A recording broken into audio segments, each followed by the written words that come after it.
Hi, I'm Jeff Cohn, a retired hematologist oncologist. My colleague Chris Yee and I work as coaches with many physicians. A common issue brought by clients like you to a coaching session is a desire to have a greater sense of belonging. You may be in a new organization, a new role, or maybe you've been doing the same job for quite a while. Now you have this sense that there is a group that works and does things together, and you are not a part of it. You feel a sense of being alone and being lonely, and you'd like that to change. This is a question that's important to ask, one that we don't ask often enough. Our brains are part of how we answer this question, and our bodies help provide the answers too.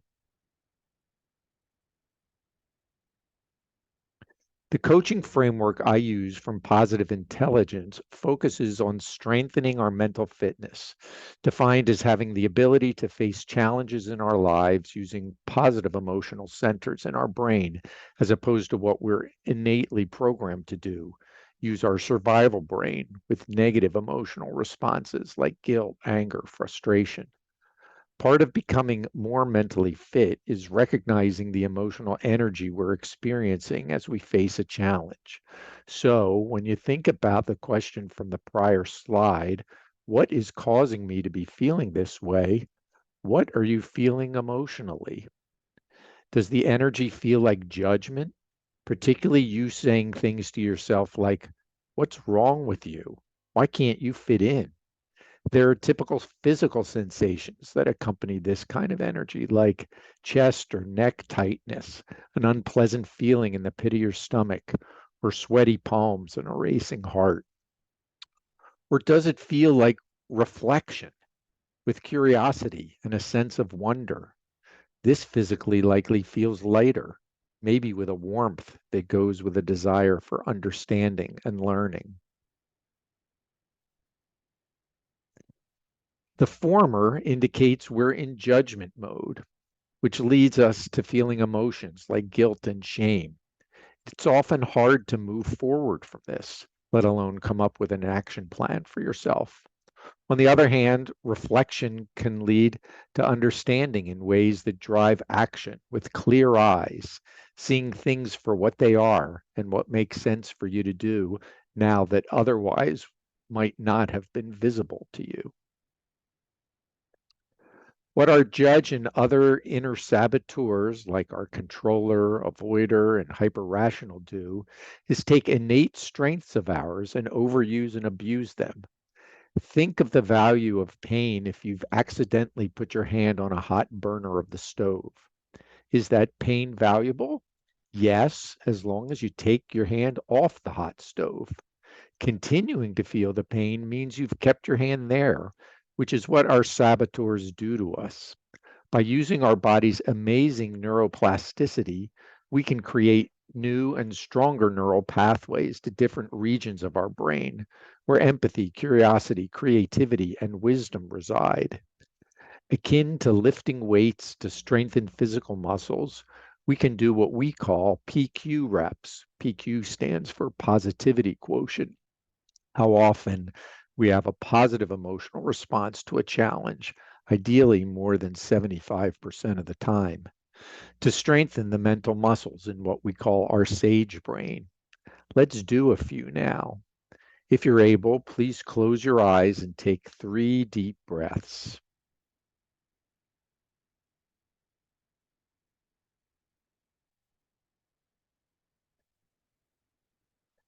Now let your breath return to normal and notice the rising and falling of your chest and abdomen with each breath.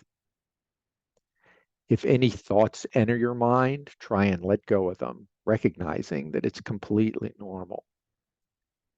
Continuing to focus on breath, notice the difference in temperature between the air that enters your nostrils as you inhale and the air you exhale through your nostrils. Now let's do some PQ reps with touch. Rub two fingertips together, paying such attention that you can feel the ridges on each fingertip.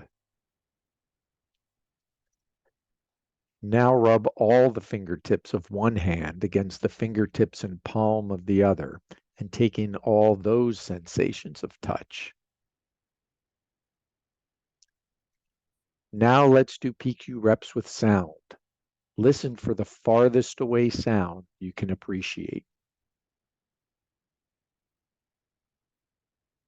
Now listen for the closest in sound you can appreciate.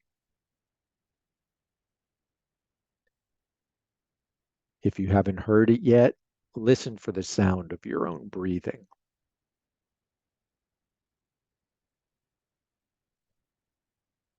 Now take a couple of deep breaths and, when you're ready, open your eyes. When you become aware of your hand on the hot stove, that you're being emotionally fueled by judge or other saboteur energy, name it as such and do a few PQ reps to try and engage your sage brain. Once you're in your sage brain, a great place to start is with empathy for yourself. If you're feeling you don't belong and you've been asking yourself what's wrong with you, that's a hard place to be. Use your sage brain to say something loving and compassionate to yourself about being in this position. It's often hard for people to do this, especially physicians. Push yourself at least 10% beyond your comfort zone to say something that is really loving to yourself about being in this situation. One way to tap into this empathy for yourself is to think of a picture of you as a young child and naming some adjectives that you'd associate with that version of you. For instance, here's me at age 4. I was a happy, kind, and loved little boy. That 4-year-old version of myself is still part of my essence, just like yours is. When your judge takes over with questions like, what's wrong with you? It's as though it's beating up on that beautiful child within you, causing them to cower in a corner. Who wouldn't love that little child unconditionally? That kind, loving, fun little guy. Finding a picture of you as a child and looking at it as you're moving from judge to empathy can help you come up with a loving statement you can say to yourself about whatever event triggered your judge. The alternative to judgment is discernment, where we reflect on what's going on with a clear head without preconceptions. I was once part of an organization that had a small and very devoted following. At a board meeting, one of the board members said these followers were like a bunch of people that loved hanging out at the same bar together. At that particular point in time, even though I was inside the organization, I was feeling disconnected, even like an outsider.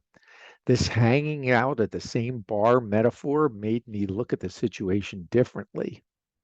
And I realized I didn't want to hang out at this bar. With discernment, you can ask yourself that same question about belonging to whatever group you're feeling that you're not a part of. Do you really choose to hang out with them? Or does it feel more like something that you're supposed to be doing with a should associated with it? Whatever your response is, you'll now be able to take the action your sage brain calls for.